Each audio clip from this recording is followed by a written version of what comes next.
حدیث کا علم اس میں وہ اب تنہا نظر آتے تھے، فقہ کا علم اس میں وہ تنہا نظر آتے تھے، تفسیر کا علم اس میں وہ تنہا نظر آتے تھے، منطق کا علم اس عمر میں، جب آپ کی عمر آخری زمانے کی بات میں کر رہا ہوں، آپ کی ظاہری زندگی کی، کہ ہم جب آپ کے ہاں پڑھنے کے لیے موجود تھے کئی کمزوریاں لاحق تھیں، باوجود اس کے منطق کا علم ایسا ہے جس کو جوان اساتذہ پڑھاتے ہیں عام طور پر تو بھی پیشانی پر پسینے آ جاتے ہیں، یہ ایک خشک فن مانا جاتا ہے، مدارس اسلامیہ میں پڑھنے والے طلبہ اچھی طرح سے جانتے ہیں، اساتذہ پڑھاتے پڑھاتے تھک جاتے ہیں، اور ایک ایسی کتاب جو اصول کی ہے، جو منطق کی ہے، وہ جب اساتذہ پڑھا کر تھک جاتے ہیں تو حضور تاج الشریعہ کے پاس وہ ایسی پیچیدہ عبارتوں کے لیے طلبہ کو بھیج دیتے ہیں۔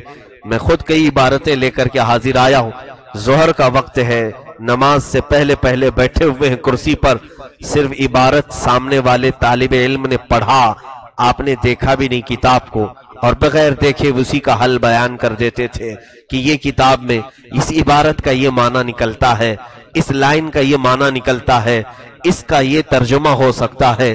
اس طرح بیٹھ کر کے روزانہ آپ کا حال یہی تھا، علم کی موتیاں بکھیرتے رہے، علم کی موتیاں بکھیرتے رہے۔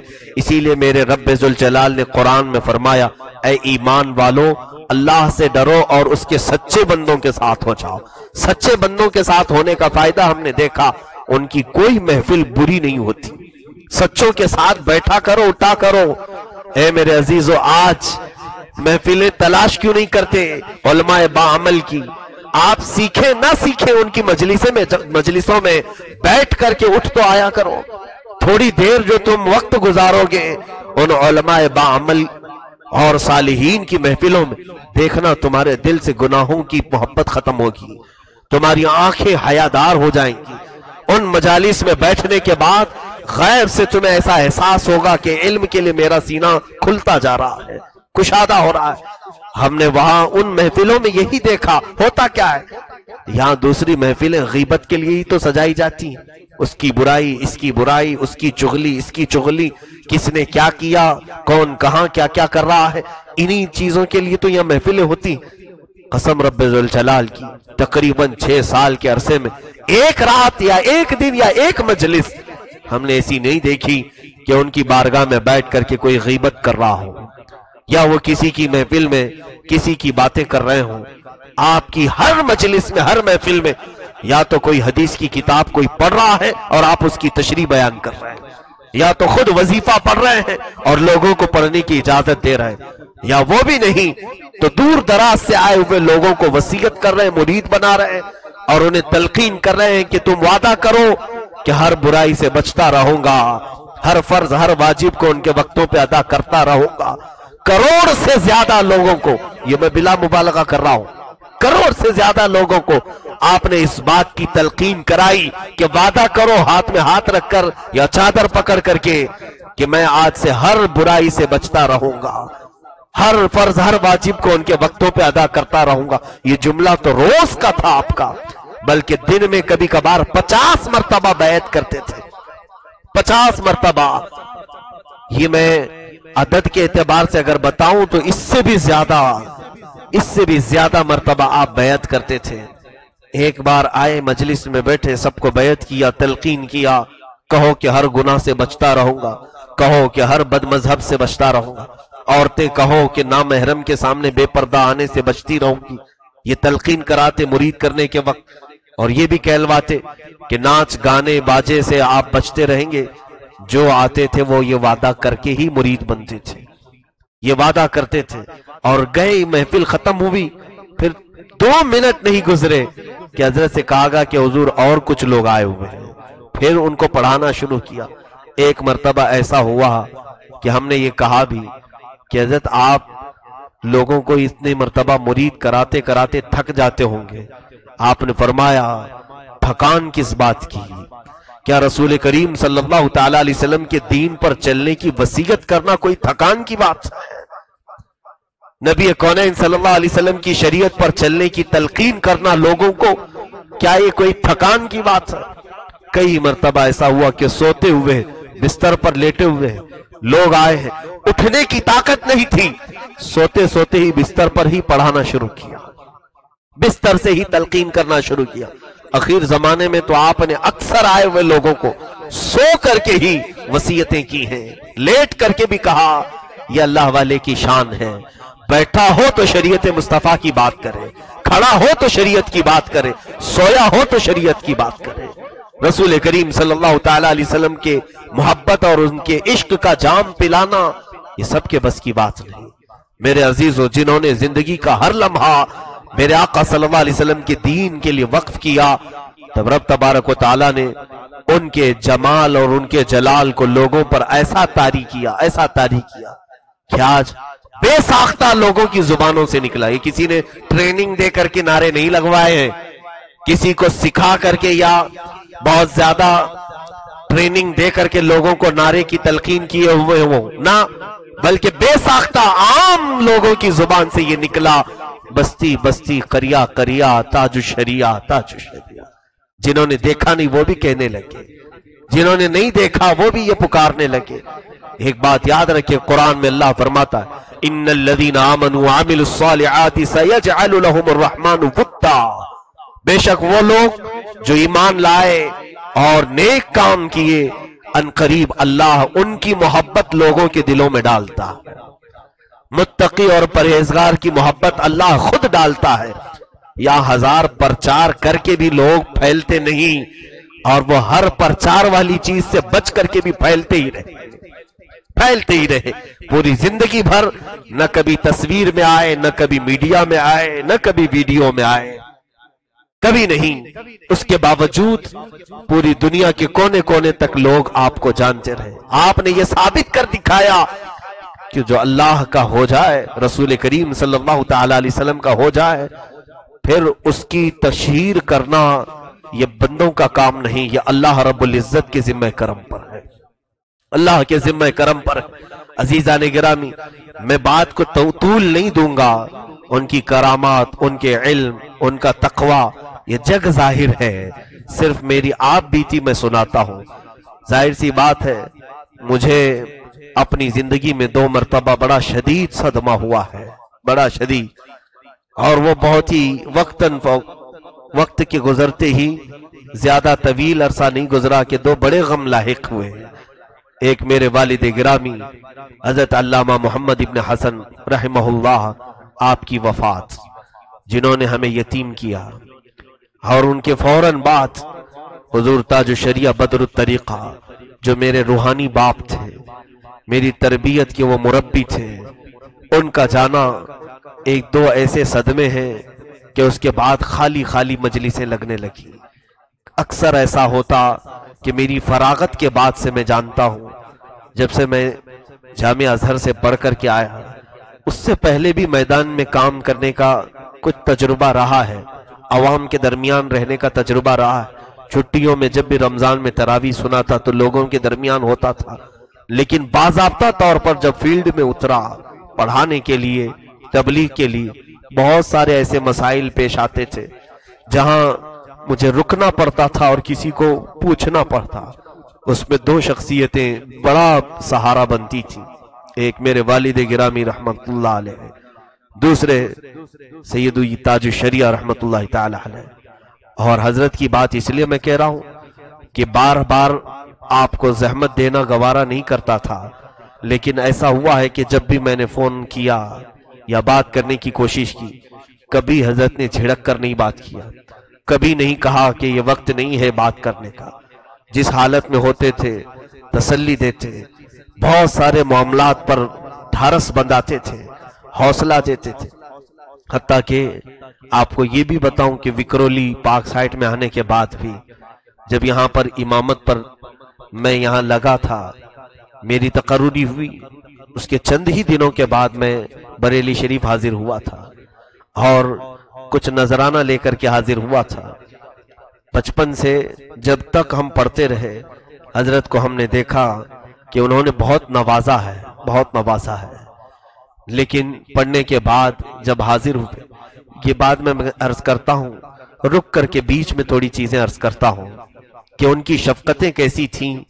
ایک شفیق استاد ایک مہربان پیر، ایک مشفق مرشد کیسا ہوتا ہے کہ پڑھنے کے زمانے میں ایسا ہوا تھا کہ جامعۃ الرضا سے میں دستار بندی سے پہلے ہی مصر چلا گیا تھا.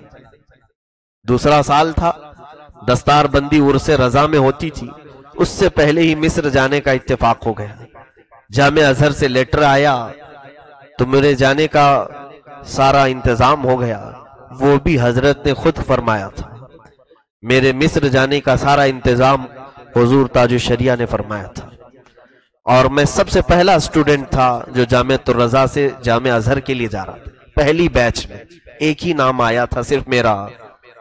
حضرت نے بڑی دعائیں کی تھی، اور جب جانے لگا تو میں سبق جو سناتا تھا کچھ کتاب باقی رہ گئی تھی. جس دن لیٹر آیا مصر میں تمہارا سلیکشن ہو گیا، خوشی کی انتہا الگ تھی، اور اس کے بعد ہلکا ہلکا سا ایک غم آنے لگا کہ میں اس عظیم مرشد کی محفل سے دور جا رہا ہوں. مجھے ایک بڑا غم تھا. پہلے لیٹر لے کر کے تو خوشی سے جامعۃ الرضا میں جھومتے رہے، لیکن جیسے ہی یہ لگا کہ حضرت کی محفل میں صرف میں کتاب پڑھتا تھا، میرے ساتھ اور 8 ساتھی اور بھی تھے، وہ سارے لوگوں نے اپنی ذمہ داریاں مجھے ہی دی تھی. کہا تھا کہ آپ زور سے پڑھتے ہیں، آپ حضرت کے قریب بیٹھ کر کے آپ ہی پڑھا کرو.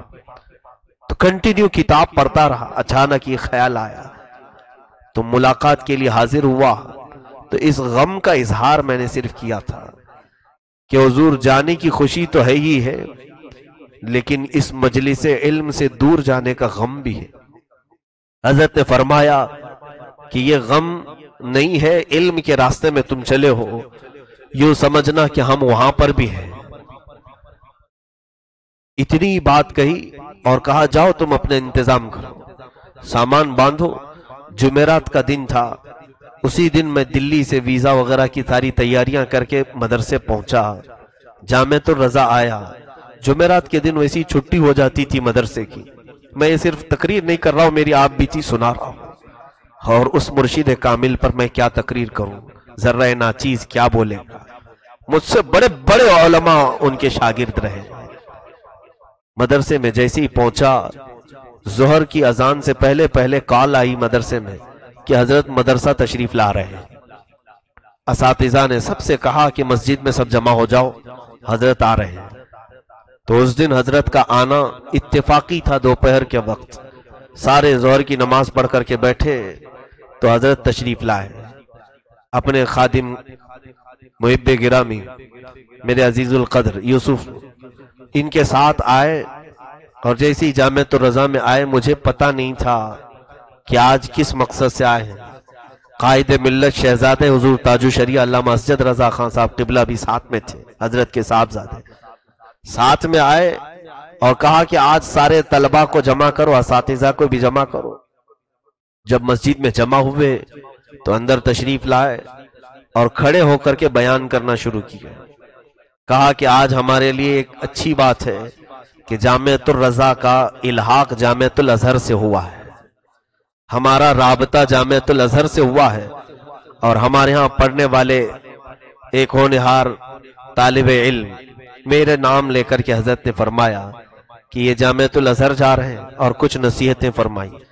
اپنے دور کا واقعہ بیان کیا کہ جب میں جامعۃ الازہر گیا تھا تو میرے ساتھ کیا معاملات ہوئے تھے. ایک آدھا گھنٹہ بیان فرمایا اور اس کے بعد کہا دیکھیں یہی مرشد کی خصوصیت ہوتی ہے، دل میں جو ہوتا ہے وہ جان لیا کرتا ہے.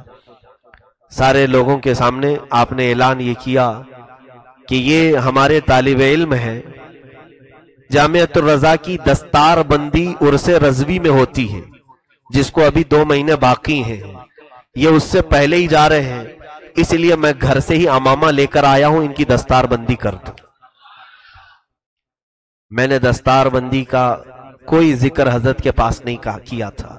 میرے دل میں یہ بات تھی کہ یہ دستار سے پہلے میں جا رہا ہوں. دستار کا مطلب ہوتا ہے امامہ شریف باندھتے ہیں اور فارغ ہونے کی سرٹیفکیٹ دیتے ہیں. اس دن حضرت نے اس دن اعلان کیا، اساتذہ طلبہ سب کے سامنے مجھے امامہ شریف باندھا، ایک عطر کی شیشی دی اور ایک دستی مجھے دیا. وہ سب رکھی الحمدللہ محفوظ. اتنا دینے کے بعد آپ رخصت کیے اور میں چلا گیا. میرے عزیزوں یہ بات میں اس لیے عرض کر رہا ہوں آج کھل کر کے سن لیں پوری اس تاریخ کو. جانے کے بعد میرا داخلہ حضرت کی ایما پر حضرت کے مشورے پر ہی ہوا جامعۃ الازہر میں. داخلہ ہونے کے بعد پڑھنے لگا. چند دن گزرے تھے کہ حضرت سے رابطہ ہوا. ہمارے کرم فرما حضرت کے خلیفہ بھی ہیں مرید بھی ہیں طارق حسن صاحب جدہ میں رہتے ہیں. ان کی بڑی احسان فرمائیے ہمارے ساتھ رہی کہ ہمیشہ وہ فون لگاتے اور حضرت سے مجھے بات کرواتے. میرے طالب علمی کا زمانہ بڑے خرچے نہیں کر سکتے تھے. اس زمانے میں اکثر ایسا ہوتا کہ ہر ایک دن بعد یا 2 دن بعد حضرت کی کال آتی صرف کتابوں کے بارے میں پوچھنے کے لیے کہ وہاں جاؤ اس لائبریری میں فلاں کتاب ڈھونڈو. میرا یہی کام تھا صبح سے شام تک حضرت کو جن کتابوں کی ضرورت ہوتی وہ ڈھونڈ کر نکالتا. آپ کی پسند کیا تھی وہ مجھے اچھی طرح سے معلوم ہو گیا تھا. تقریباً 700 اور 800 سال پہلے کے فقہا کی کتابیں ڈھونڈتے تھے ہمیشہ. اور صرف میں تاریخ وفات بتا دوں کہ یہ اس زمانے کے محدث کی لکھی ہوئی کتاب نکلواؤ اس دکان سے خرید. تو 2 مہینے کے اندر تقریباً 1 لاکھ کے قریب کی کتابیں خرید چکا تھا. میرے اپنے پیسے نہیں حضرت کے ہی پیسے. کتابیں خرید کر کے 4 کارٹون بن گئے بڑے بڑے. اس وقت اب ان کتابوں کو بھیجنے کی بات آئی کہ حضرت کو کتابیں اتنی خریدوائے ہیں اب بھیجنا ہے بریلی شریف مصر میں. تو میں نے فون کیا کہ یہ بھیجنے کے لیے کیسے کریں. جا کر کے شپ کا معلوم کر کے آیا. پتا چلا کہ جہاز میں ڈالیں گے تو 1 مہینے کے بعد آ کر ملتی ہیں. اور کبھی یہ لوگ کسٹم والے پریشان بھی کرتے ہیں. اور پھر کارگو کا ہم نے معلوم کیا اس کے بھی بڑے خرچے تھے. کتابیں جتنی کی نہیں تھی اتنا بھیجنے میں خرچہ تھا. تو یہ ساری چیزیں ہوئی. تو طارق حسن صاحب سے میں نے پوچھا کہ کتابیں کیسے بھیجواؤں. کہا حضرت سے پوچھ لیتے ہیں. حضرت کو فون لگایا گیا. اس وقت حضرت نے فرمایا کہ اس سے کہو سلمان کو کہ وہ خود ساتھ میں لے کر عرس رضوی میں آ جائے. عرس رضوی 4 دن باقی تھے. اعلیٰ حضرت کا عرس آنے والا ہے 4 دن باقی تھے. کہا کہ وہ ٹکٹ نکالے اور ساتھ میں ہی وہ کتابیں لے کر بریلی آ جائے. میری خوشی کی انتہا نہیں تھی. ٹکٹ یہیں سے آیا اور میں اپنے ساتھ وہ کتابوں کو کارگو کروایا. ساتھ میں لے آنے میں خرچے کم تھے. دلی پہنچے. دلی پہنچ کر وہ کتابوں کو کسٹم سے کلیئر کروایا. دلی سے بریلی کا سفر بڑا دقت کا تھا. کھڑے کھڑے 6 گھنٹے سفر کرنے پڑے. بہرحال وہ ساری چیزیں اپنی جگہ پر. رات کے 12 بج رہے تھے جب گھر پہنچا. حضرت جاگ رہے تھے انتظار میں کہ کتابیں مصر سے آ رہی ہیں. جب پہنچی وہ اتفاق ایسا تھا کہ وہ کارٹون پانی لگ کر پھٹ بھی گئے تھے. پیش کیا کتابیں. ایک ایک کتاب تقریباً 1:30 بجے تک ہر کتاب کو کھول کر دیکھتے رہے اور جمع کرتے رہے. اس کے بعد کہا کہ جاؤ مدرسے میں جاؤ کل جلسہ ہے عرس رضوی کے اسٹیج پر. وہاں پر سارے عرس میں شریک رہو اور اس کے بعد پھر واپس جانے کا دیکھا جائے. کھانا کھلائے بھیجے. جب میں جامعۃ الرضا میں پہنچا عموماً کیا ہوتا ہے میں آپ کو بتاؤں. اس زمانے میں جو ایک بار ہندوستان سے جامعہ ازہر کے لیے جاتے ہیں طلبہ وہ 4 سال کے بعد واپس آتے ہیں. 4 سال کے بعد واپس آتے ہیں. اور میں گیا تھا ابھی 4 مہینے نہیں ہوئے تھے واپس آیا. تو صبح صبح کے وقت میں اپنے پرانے کمرے میں داخل ہو رہا ہوں. میرے ساتھی سب سوئے ہوئے تھے اور انہوں نے جیسی میری آواز سنی اٹھے. اس میں تو کچھ ہمارے ساتھی تھے انہوں نے پکڑ کر کے بھی دیکھا کہ حقیقت میں آیا ہے کہ خواب دیکھ رہا ہے کیونکہ مصر سے کوئی اتنی جلدی آتا نہیں. بہرحال حضرت کی کرم فرمائی تھی کہ دوبارہ بلایا اور اس کے بعد وہ دن ایسا تھا کہ وہ دستار بندی کا دن تھا. ہمارے جتنے ساتھی تھے ان کی دستار ہو رہی تھی اس دن. ظاہر سی بات ہے دستار کی تیاریاں بہت پہلے سے ہوتی ہیں جامعۃ الرضا میں. جیسے جبہ سلانا ان کے امامے لانا یہ سب مسئلے رہتے ہیں. میں تو اچانک ٹپکا ہوا تھا. میرا تو نام بھی نہیں تھا کیونکہ لے کر کے جا چکا تھا. اس دن جلسے میں آئے اور جلسے میں رات کو جب سٹیج پر ہم بیٹھے تھے اب میرے ساتھیوں کے نام کا اعلان ہو رہا تھا، جو مفتی کورس میں پہلے 7 طلبہ تھے، 7 یا 8 تھے، ان کے نام کا اعلان ہو رہا تھا۔ تو اعلان کرنے والے ہمارے استاد نے میرے نام کا بھی اعلان کیا کہ یہ بھی واپس آئے ہوئے ہیں دستار بندی کے پروگرام میں، لیکن نہ وہاں میرا جبہ تھا نہ میرا امامہ تھا۔ ظاہر سی بات ہے اس میں ان کی غلطی نہیں تھی، یہ تو میں اچانک آیا تھا، تو اس وقت میرا نام کا اعلان تو ہوا کہ ان کی بھی دستار بندی ہے۔ تو اس وقت حضرت کو ان کے داماد حضرت علامہ مفتی شعیب رضا نعیمی رحمت اللہ علیہ، ان کا بھی وصال ہو گیا۔ وہ بھی ہمارے بڑے مشفق تھے۔ کان میں حضرت سے انہوں نے کہا کہ ان کو بھی دستار دی جائے، امامہ نہیں آیا ہے۔ تو حضرت نے کہا کہ آپ کا اپنا نکال کر کے دے دو۔ مفتی شعیب رضا صاحب نے اپنا امامہ دیا اور پھر اسٹیج پر حضرت نے پکڑا اور پھر مجھے دے دیا امامہ شریف۔ سر پر وہ ایک لپیٹا باندھتے تھے اور دے دیتے تھے۔ اس دن میرے فخر کی اور کوئی بات نہیں رہ گئی۔ ایک بار کیا دل میں سوچا تھا کہ میری دستار سے پہلے جا رہا ہوں، جانے سے پہلے بھی دیا اور واپس بلا کر رسم کے اعتبار سے جو ہوتی وہ بھی تھی، وہ بھی مجھے ملی۔ میرے ساتھی جتنے بھی تھے وہ بہت رشک کرتے تھے۔ بہرحال بات آئی گئی ہو گئی، دستار بندی مل بھی گئی، رسمن جو ہوتی تھی وہ بھی مل گئی، اور پہلے حضرت کی عنایتوں سے تھی وہ بھی ہو گئی۔ عرس ختم ہوا۔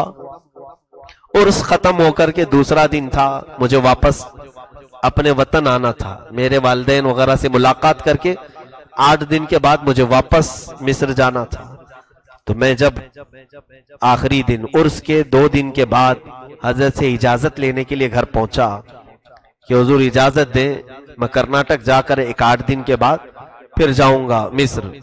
تو حضرت نے فرمایا ٹھیک ہے، جانے کا ٹکٹ وغیرہ سب چیزیں وہ بھی حضرت کی ہی تھی، کیونکہ کوئی طالب علم اتنا افورڈ نہیں کر سکتا، اس زمانے کی یہ مہنگی ٹکٹ ہے۔ دوپہر کا کھانا میرے سارے ساتھی موجود تھے، حضرت کے گھر میں کھائے، اور اس کے بعد جب میں جانے لگا تو حضرت نے اپنے گھر میں ایک شہزادے کو جو خاندان کے ہیں ان کو کہا کہ میاں جاؤ اندر سے کوئی چیز منگوائی، اور منگوا کر کے پھر میں نے دیکھا وہ حضرت کی اپنی شیروانی تھی، پورا بڑا جبہ تھا۔ کہا کہ یہ پہن کے دیکھو تمہیں آتی ہے نہیں۔ میرے پاس اس وقت بولنے کے لیے الفاظ تک نہیں تھے۔ قاضی القضات فی الہند، تاج الشریعہ اور بدر الطریقہ، انہوں نے اپنی شیروانی عطا کی۔ میں نے اٹھا لیا کہ حضور یہ دیکھنا کیا ہے، آتی ہے یا نہیں آتی، یہ دیکھنا کیا ہے، یہ تو سر پر تو ضرور آئے گی۔ ہم نے لیا، اور اس کے بعد حضرت نے کہا پرسوں رات میں تمہیں وہاں جبہ نہیں ملا تھا اس لیے میں دے دیا۔ سٹیج پر جو جبہ نہیں دیا گیا تھا میرے عزیزوں، انہی کے جد امجد نے رسول کریم صلی اللہ علیہ وسلم کی بارگاہ میں یہ کہا تھا، میرے کریم سے اگر قطرہ کسی نے مانگا دریا بہا دیے ہیں، دربے بہا دی ہیں۔ رسول پاک کی شان میں انہوں نے کہا تھا، اور اللہ رب العزت نے اس خاندان کو بھی وہ صفت عطا کی ہے کہ وہ بے حساب لوگوں کو نوازتے رہے۔ یہ میری آپ بیتی صرف میں نے اس لیے عرض کیا کہ پیر ہو تو روشن ضمیر ہو، ایسا ہو کہ جو لوگوں کے دلوں کے حالات کو بھی جانتا ہو، یہ نہیں کہ جس کے ہاتھ میں موٹی رقم دیکھے اسے اندر کر لے، اور جس کے پاس خالی ہاتھ ہے اسے باہر سے ہی مسافہ کر کے بھیج دے۔ کبھی اس پیر کامل کو ہم نے اس طرح سے نہیں دیکھا۔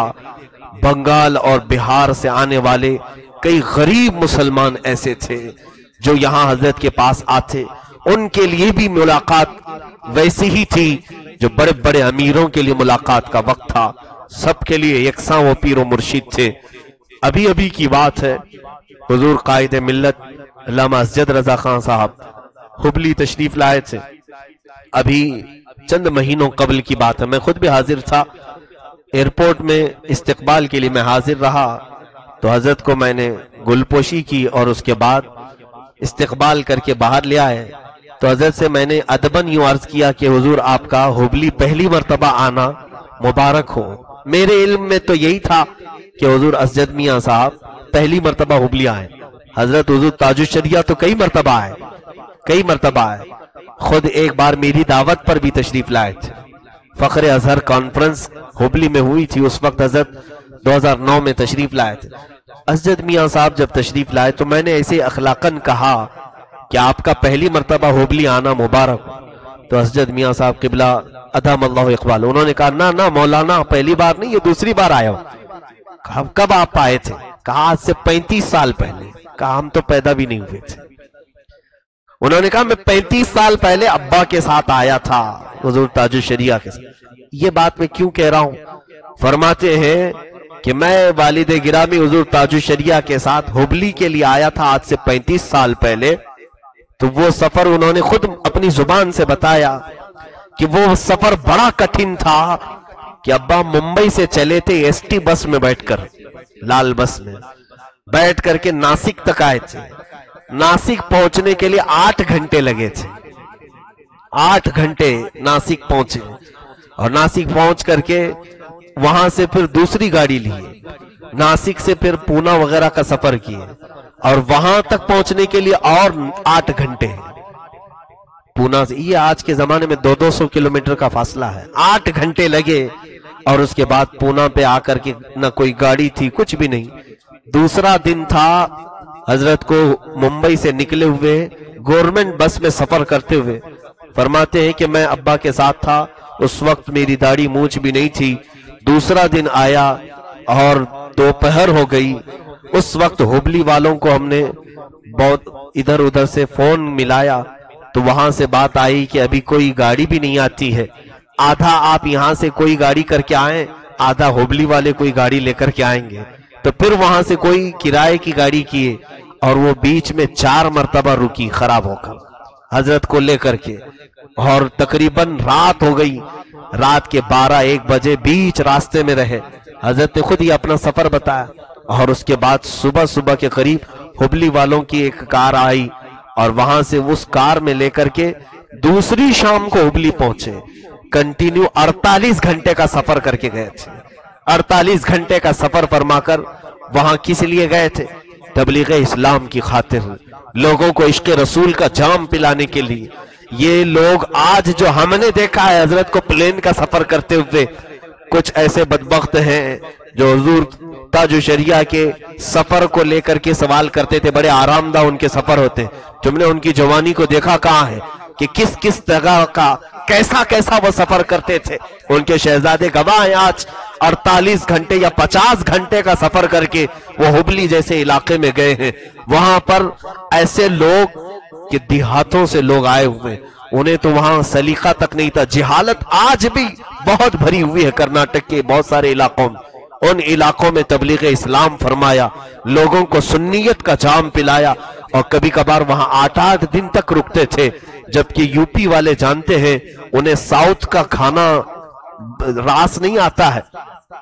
ساؤتھ اور نارتھ کا بڑا فرق ہے، شمال جنوب کا بڑا فرق ہے. وہ سارے کھانے بھی برداشت کرتے ہیں، چاہے اس وقت حضرت کو جو کھانا دیا جاتا، جس گھر میں ٹھہرایا جاتا ٹھہرتے تھے.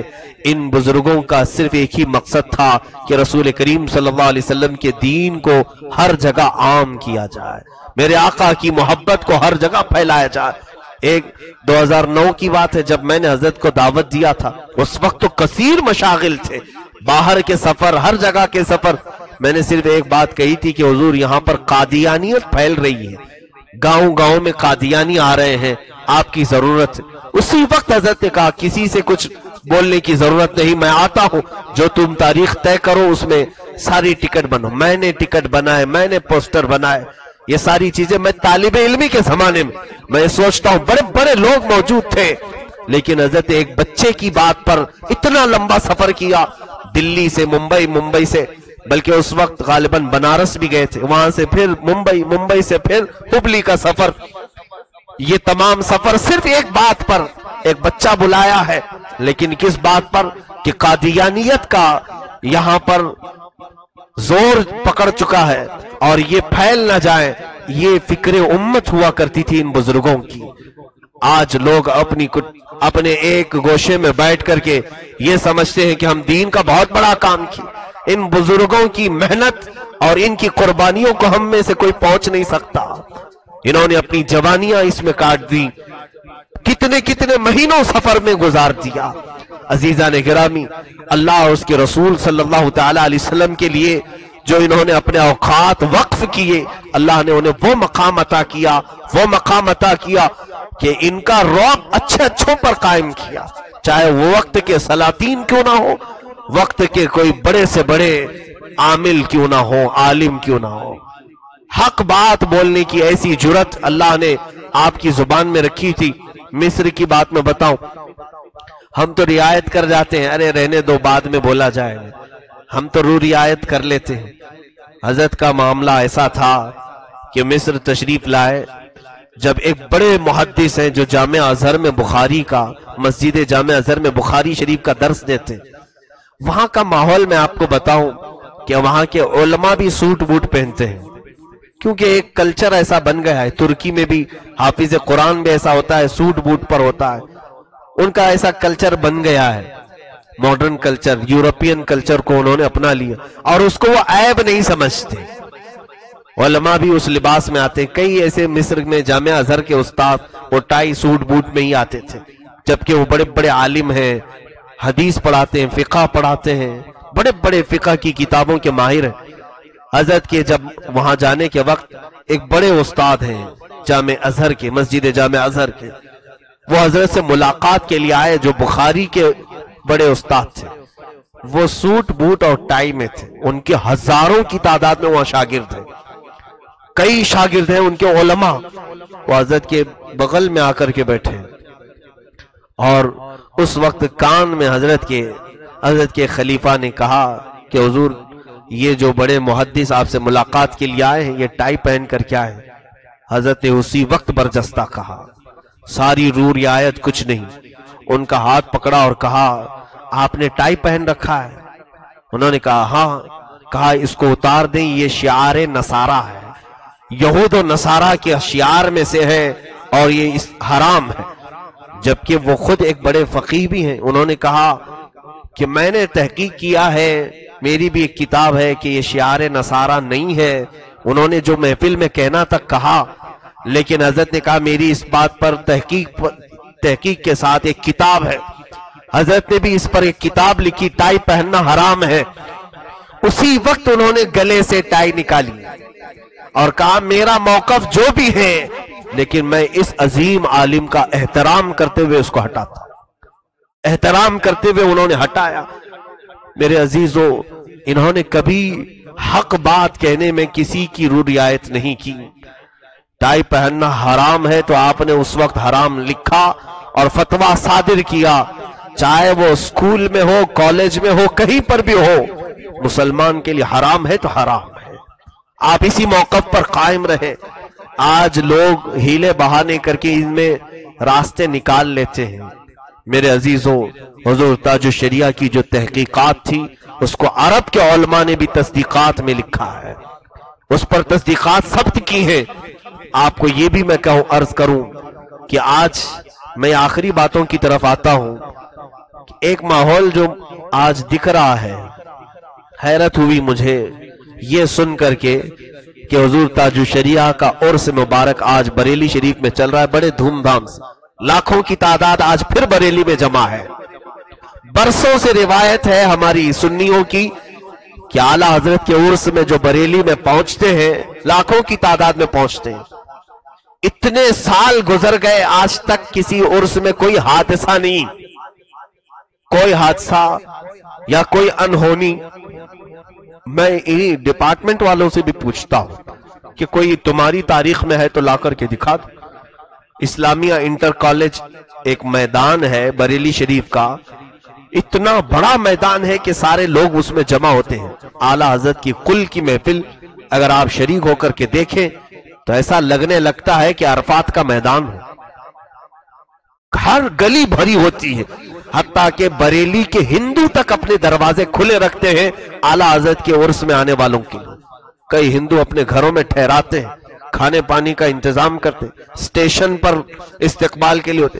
ایک بڑی ہماری روایات بریلی شریف میں باقی رہی امن و سلامتی کی، اور بہت سالوں تک وہاں پر یہ تہذیب باقی رہی، حتیٰ کہ آپ کو یہ بھی حیرت ہوگی اعلیٰ حضرت کا جہاں مزار مبارک ہے محلہ سوداگران، اعلیٰ حضرت کی خانقاہ سے چند گھروں سے، بلکہ منظر اسلام جو مدرسہ ہے اس سے لگ کر کے ہندوؤں کی بڑی مندر ہے، آج بھی مندر ہے، اور ہندوؤں کے گھر آس پاس ہیں۔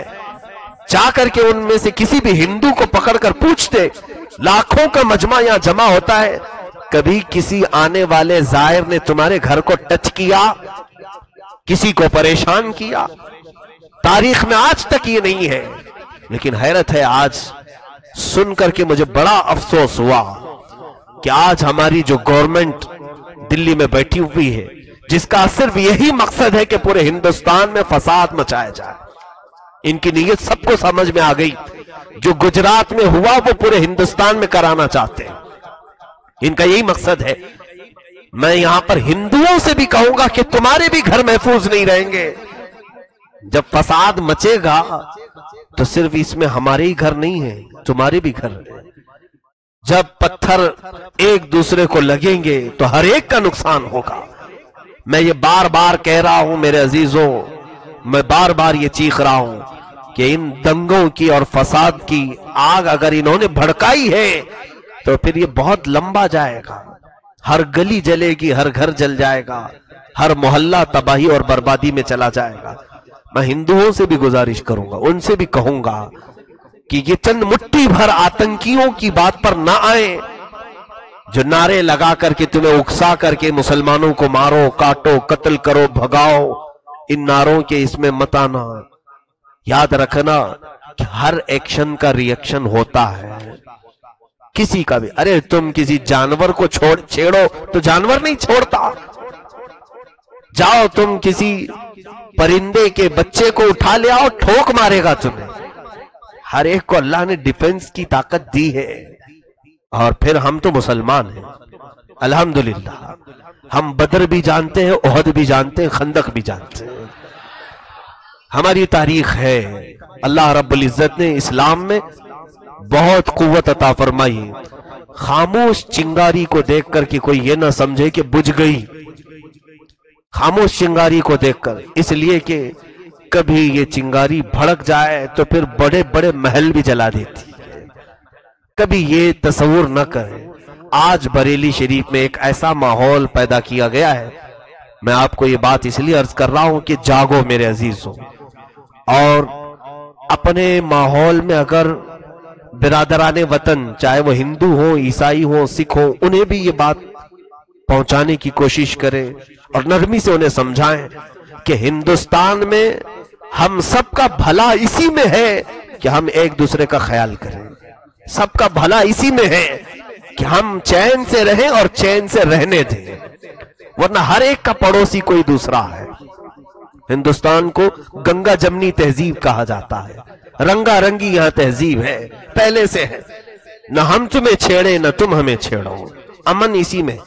بریلی شریف میں اسلامیہ انٹر کالج میدان میں جو برسوں سے اعلیٰ حضرت کا عرس وہاں ہو رہا ہے، مفتی اعظم ہند کا عرس ہو رہا ہے، اور تاج الشریعہ کی جنازے کی نماز وہاں ہوئی، عرس چہلم وہاں ہوا۔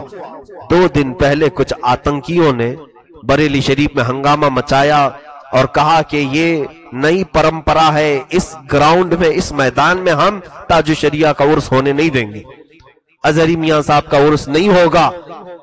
کچھ سینک اپنے آپ کو شیو سینک کہتے ہیں، انہوں نے لال پیلے جھنڈے لے کر کے ویڈیو بنائی، اور اتنی ہی بات پر وہاں کا پرشاسن، وہاں کی ڈپارٹمنٹ والے ڈر گئے اور اس کے بعد انہوں نے پرمیشن کو تک کینسل کر دیا۔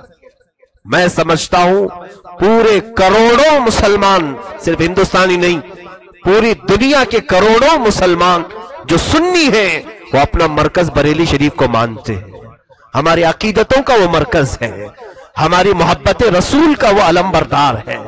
ہم بریلی کو کسی گلی کی وجہ سے نہیں جانتے بلکہ ایک عاشق رسول کی وجہ سے جانتے ہیں۔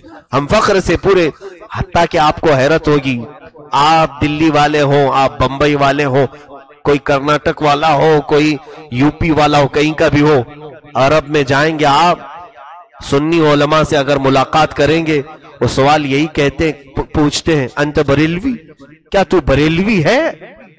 آپ اگر کہو کہ نہیں میں بریلوی ہی نہیں ہوں تو وہ چہرہ پھیر لیں گے، وہاں کے سنی علماء نہیں ملتے. آپ ہزار کہو نہیں میں دہلوی ہوں، نہیں میں ممبئیا ہوں، میں بھیا ہوں، کچھ بھی کہو، انہیں کسی چیز سے غرض نہیں. انہیں نہیں معلوم دہلوی کیا ہے، ممبئی کیا ہے، کرناٹکی کیا ہے. انہیں یہ معلوم ہے کہ یہاں کے سنیوں کو بریلوی کہا جاتا ہے. حتیٰ کہ وہ اجمیر معلیٰ میں رہنے والے بھی بریلوی کہتے ہیں. بریلی اب شہر سے نہیں ہمارے سنیت سے جڑا ہوا ہے. ڈپارٹمنٹ والوں نے اس پرمیشن کو منسوخ کر کے کینسل کر کے کروڑوں مسلمانوں کو انہوں نے دکھ پہنچایا ہے، دکھ پہنچایا ہے. ایک مٹھی بھر لوگ کھڑے ہو جائے تو تم اتنا بڑا پرمیشن کینسل کر دو گے، ختم کر دو گے. اسی لیے تو میں نے کہا تھا ان دنگائیوں پر اگر تمہارا بس نہیں چلتا تو شاعر نے کہا ہے بہت اچھا کہ سن لے اے حکومت ہم تجھے نامرد کہتے ہیں.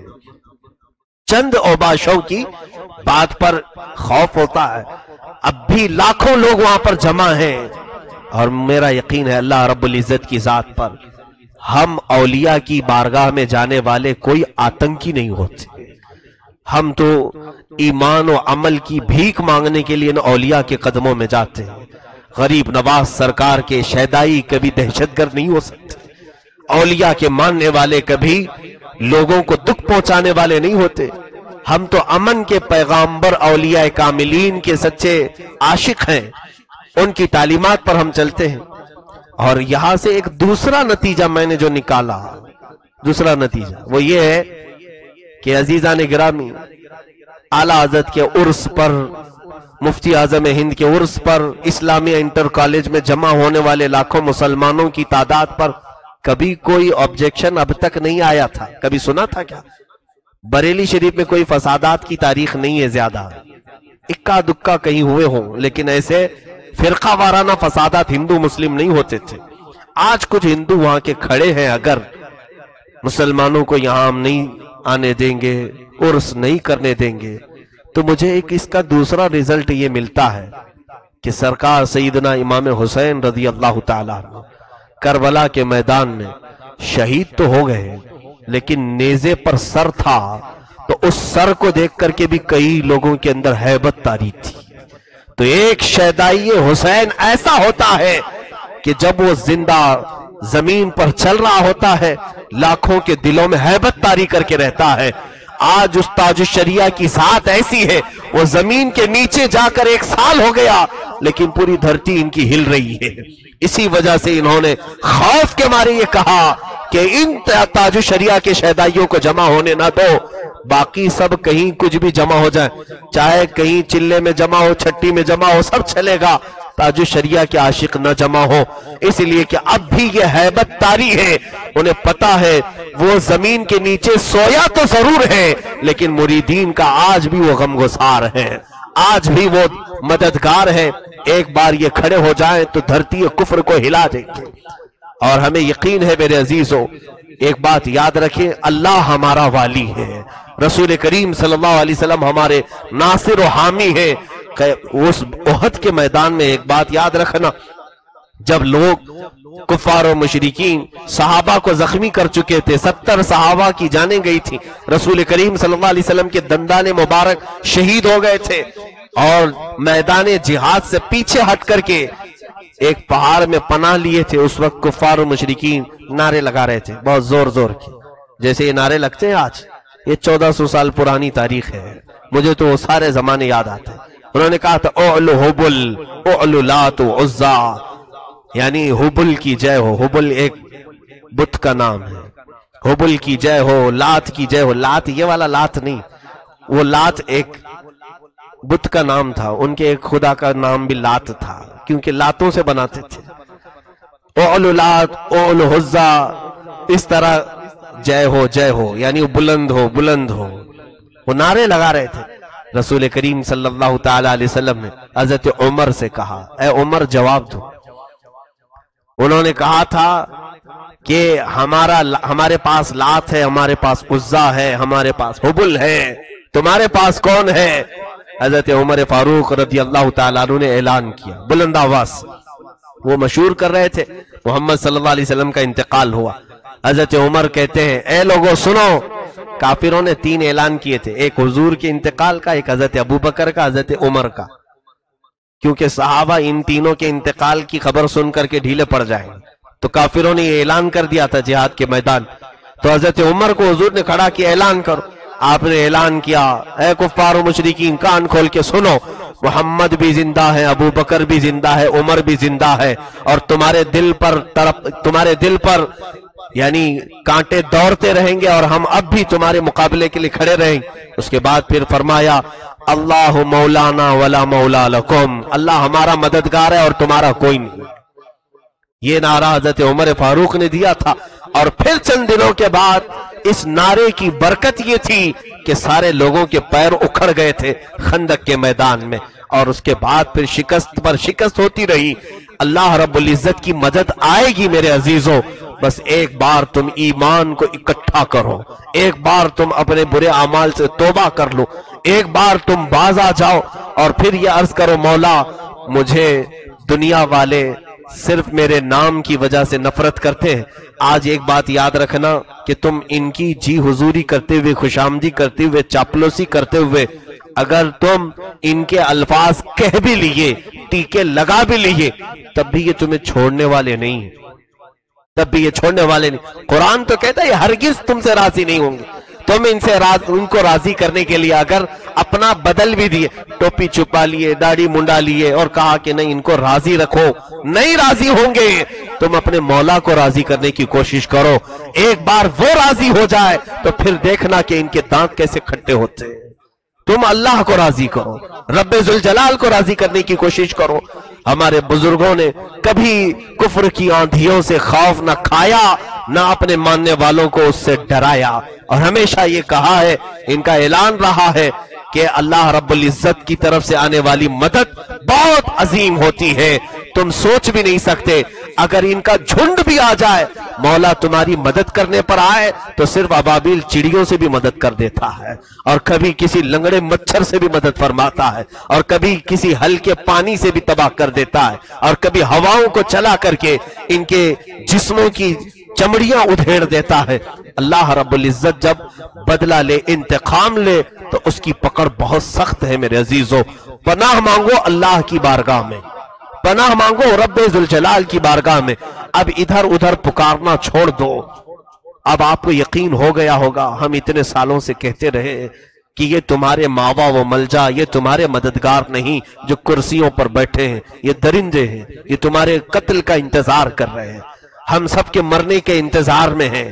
دیکھو آج جگہ جگہ دنگائی فساد مچا رہے ہیں، سارے لوگ خاموش ہیں، سارے لوگوں پر چپی سادی ہوئی ہے، نہ کوئی پی ایم بولتا ہے، نہ کوئی سی ایم بولتا ہے. ہم جائیں تو کدھر جائیں، کس سے کہیں؟ اس لیے میرے عزیزوں میں بارہا کہتا ہوں، ہندوستان کل بھی ہمارا تھا، آج بھی ہمارا، انشاءاللہ ہمارا رہے گا.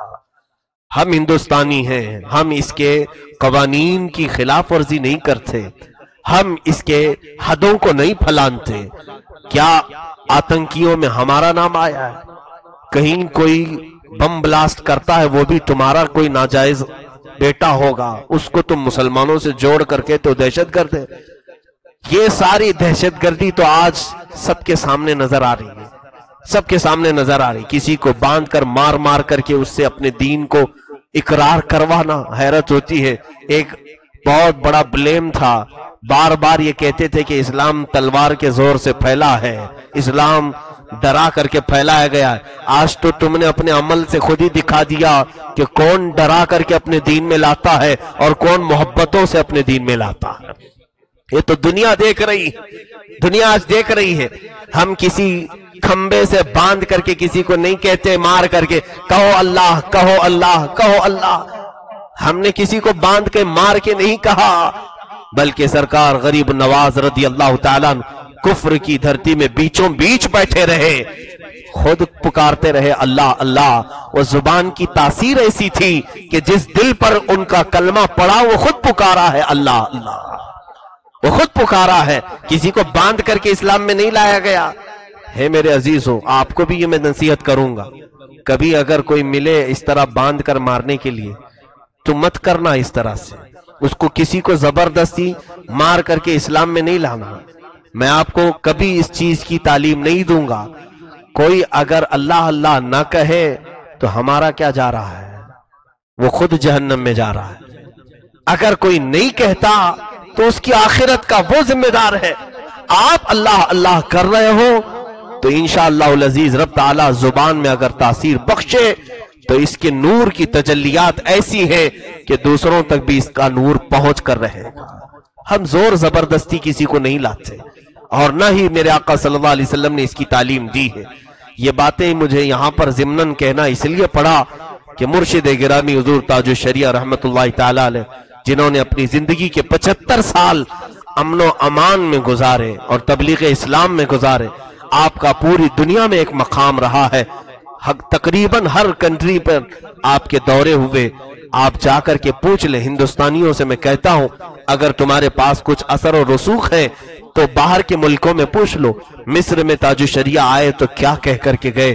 عراق میں آئے ہیں تو یہاں کیا بول کر گئے؟ ترکی گئے ہیں، سیریا گئے ہیں، یمن گئے ہیں، سعودی گئے ہیں، دبئی گئے ہیں. کتنے ممالک یورپین کنٹریز میں کئی ممالک ہیں، افریقہ کے کئی ممالک ہیں. یہاں سب کی تقریریں نکالو اور اس مرد قلندر نے کیا میسج دیا. میں گورنمنٹ سے کہتا ہوں پوری چیزیں نکالو. جس نے اپنی زندگی کے 40 سال امن کی دعوت دی، آج اس کے عرس میں تم کہتے ہو کہ فساد ہو سکتا ہے، یہاں پر بریلی میں انتشار ہو سکتا ہے. حیرت کی بات ہے انتشار کرنے والوں کو پکڑا نہیں جا رہا اور 40 سال جس نے امن کی دعوت دی اس کے عرس میں لگام لگانے کی کوشش کی جا رہی ہے. یہ یہاں پر سب کو سمجھ میں آ رہا ہے میرے عزیزوں ہندوستان میں کہ کہیں نہ کہیں ناانصافی ہو رہی ہے. یہ کہیں نہ کہیں استحصال ہو رہا ہے اور یہی لاوا بن کر کے بعد میں ابھرے گا. میں اللہ کی بارگاہ میں بارہا یہ دعا کرتا ہوں مولا ہم جب تک ہیں کفر و شرک کی آندھیوں سے ہماری حفاظت فرمائے. ہمیں اولیاء کاملین سلاطین ملت اساتین ملت علماء امت کے سائے میں دین پر قائم رکھے اور دین پر ہی موت عطا فرمائے. رب ذوالجلال ہمیں ایمان پر زندہ رکھے، ایمان پر ہی خاتمہ عطا فرمائے. آخری بات یہ ہے کہ میرے عزیزوں تاج الشریعہ رحمت اللہ تعالی علیہ کے نقش قدم پر ہر ایک چلے اور چلنے کی تلقین بھی کرے. اس لیے کہ مسلک اعلی حضرت کا وہ علمبردار خانوادہ رضویہ کی وہ ایک ایسی یادگار جنہوں نے اپنے ساتھ بہت کچھ ساتھ لے لیا اور وہ چلے گئے. ان کی بہت ساری چیزیں کوئی لے نہیں سکا، بہت ساری چیزیں وہ لے کر اللہ کی بارگاہ میں چلے گئے. کرامات کا بے تاج بادشاہ تھا، بہت ساری کرامات اللہ رب العزت اس مرد قلندر کو عطا فرمائی تھی. بہت ساری چیزیں ایسی ہیں. اب یہاں وقت اتنا نہیں ہے کہ میں کرامات کا بھی باب کھولوں. میں آپ کو گزارش کروں گا کہ آپ کی سیرت پر لکھی گئی کتابیں ضرور پڑھیں اور جنہوں نے اس ابھی فی الحال تاج الشریعہ کو دیکھا ہے میں انہیں مبارکباد 1000 بار پیش کروں گا کہ تم نے ایک ولی کامل کو دیکھا ہے، ولی کامل کو دیکھا ہے. آنے والی نسلوں میں تم فخر کرو گے، اپنے بچوں پر تم فخر کرو گے اور یہ کہو گے ہم الحمدللہ تاج الشریعہ کو دیکھے ہوئے زمانے میں تھے، ان کے زمانے میں ہم رہے ہیں. اس لیے کہ اب ہر آنے والا زمانہ علم سے کم ہوتا چلا جائے گا، علماء اٹھائے جائیں گے، ہادیان اسلام دنیا سے رخصت ہوتے رہیں گے اور ان کی جگہ کوئی لینے والا نہیں ہوگا اور بعد میں پھر ایسے للو پچو پیر کھڑے ہو جائیں گے، غیرہ غیرہ نتھو کھیرا قائد بن جائے گا، کوئی نہ کوئی لیڈنگ کرنے لگا، جاہل سٹیج پر بیٹھیں گے. عزیزان گرامی وہ فتنوں کا دور ہم آگے آئے گا، لیکن آج تک آپ نے جو دیکھا اور اب بھی الحمدللہ مشائخ موجود ہیں ان کا احترام کریں اور ان کے سائے دراز ہونے کی دعائیں کریں. وہ مسلک اعلی حضرت کے علمبردار مشائخ، بریلی کے مشائخ، سادات مارہرہ، سادات کچھوچھا، علماء دہلی یا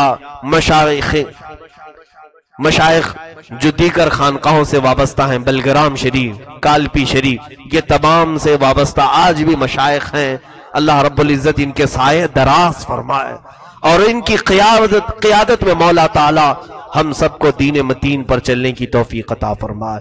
اعلیٰ حضرت کے اس خانوادے کو مولا سلامت رکھے، دن دوگنی رات چوگنی وہاں کے دینی کاموں میں مولا برکتیں اور ترقیاں عطا فرمائے۔ اب فاتحہ خوانی ہوگی، کل شریف ہوگا، آپ حضرات اس میں شرکت فرمائیں اور دعا بھی فرمائیں، اور دعا کے بعد ہمارے معمول کے مطابق آج بدھ کا دن ہے، ذکر میں حاضر باش جو لوگ ہیں الحمدللہ سب تو تقریباً حاضر ہیں۔ جو حضرات اپنی ضروریات کے لیے جانا چاہتے ہیں میں بالکل اجازت ہے وہ جائیں، اپنی ضروریات سے فارغ ہوں، کھانے کے لیے دیگر ضروریات کے لیے جا سکتے ہیں۔ کوئی بات میں یہ نہ کہے کہ عشاء سے پکڑ کر کے رات پوری بٹھا دیا تھا، کیونکہ آج ذکر کی شب بھی ہے، ہم یہ چاہتے ہیں کہ ابھی ساتھ میں ذکر بھی ہو جائے تاکہ یہ محفل نوری ذکر و اذکار کی برکتوں سے اللہ قبول فرمائے۔ قل شریف پڑھے۔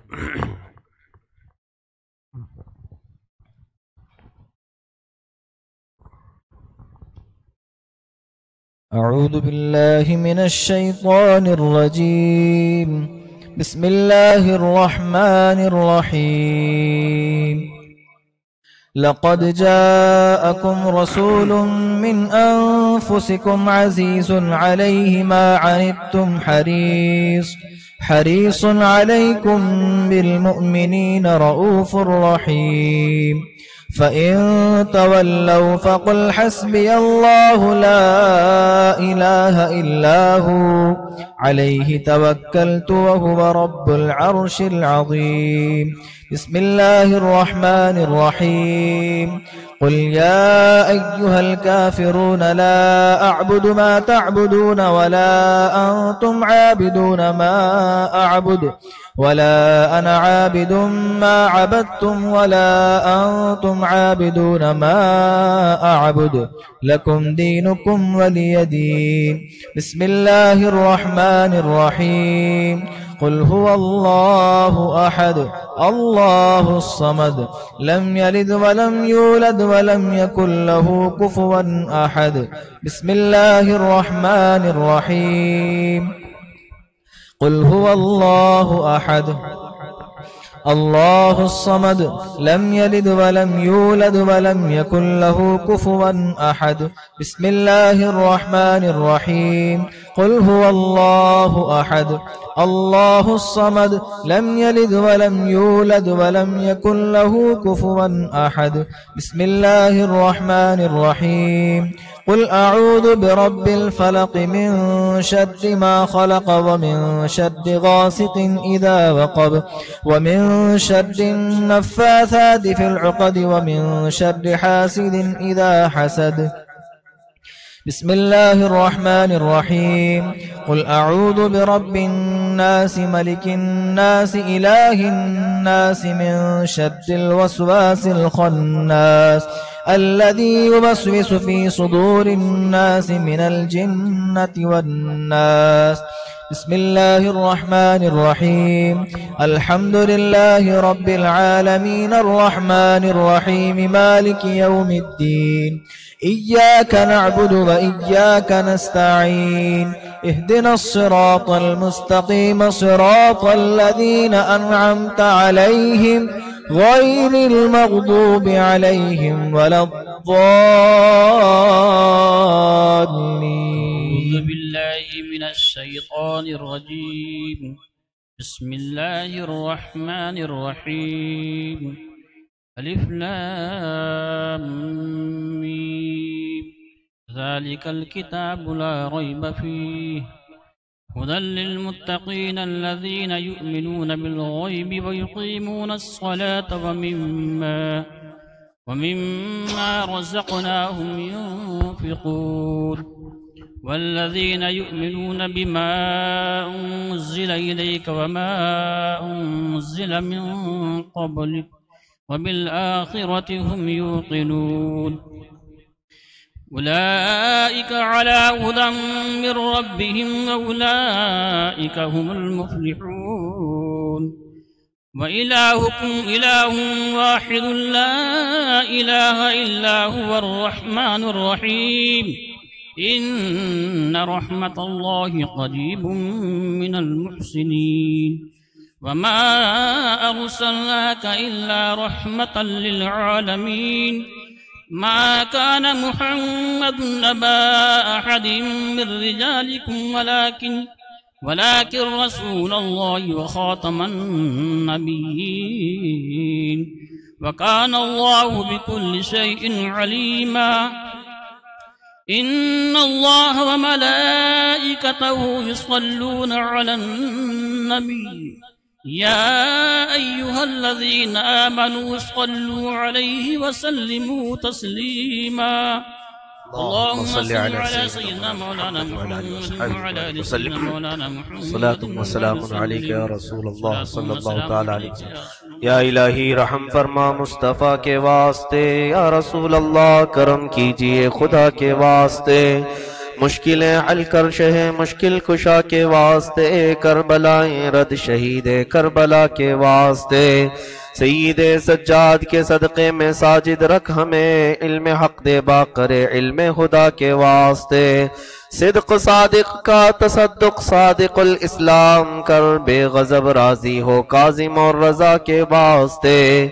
بہر معروف و سری معروف دے بے خود سری، جند حق میں گن جنے دے با صفا کے واسطے، بیر شبلی شیر حق دنیا کے کتوں سے بچا، ایک کارک عبد واحد بے ریا کے واسطے، بل فرع کا صدقہ کر غم کو فرع دے حسن و سعد، بل حسن اور بو سعید سعد ازا کے واسطے، قادری کر قادری رق قادریوں میں اٹھا، قادری کر قادری رق قادریوں میں اٹھا، قدر عبد القادر قدرت نما کے واسطے، احسن اللہ لہم رزقا سے دے رزق حسن، بندہ رزاق تاج الاصفیاء کے واسطے، نصر بھی صالح کا صدقہ صالح و منصور رکھ، دے حیات دی معی جان فضا کے واسطے، نور عرفان و علو و حمد و حسنہ و بہا، دے علی موسیٰ حسن احمد بہا کے واسطے،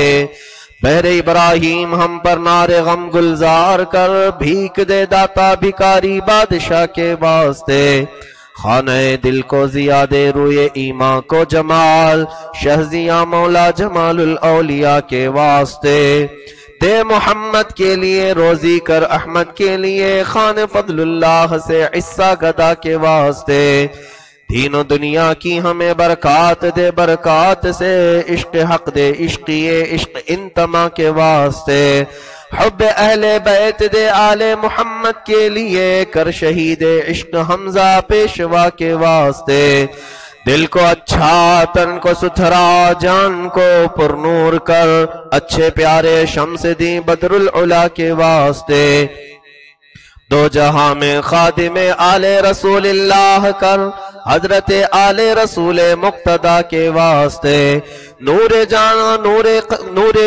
نور ایمان نور قبر و حشر دے، بلحسین احمد نوری لقا کے واسطے، کر عطا احمد رضائے احمد مرسل ہمیں، میرے مولا سیدی احمد رضا کے واسطے، حامد و محمود و حماد و احمد کر مجھے، میرے آقا سیدی حامد رضا کے واسطے، سائے جملہ مشائخ یا خدا ہم پر رہے، رحم فرما آل رحمہ مصطفیٰ کے واسطے، یا خدا اختر رضا کو چرخ پر اسلام کے، یا خدا اختر رضا کو چرخ پر اسلام کے، رکھ درخشاں ہر گھڑی اپنی رضا کے واسطے، صلح کلی بھیڑیوں سے یا خدا ہم کو بچا، شیر حق کو حضرت اسجد رضا کے واسطے، صدقہ ان آیاں کا دے چھ عین عز و علم و عمل،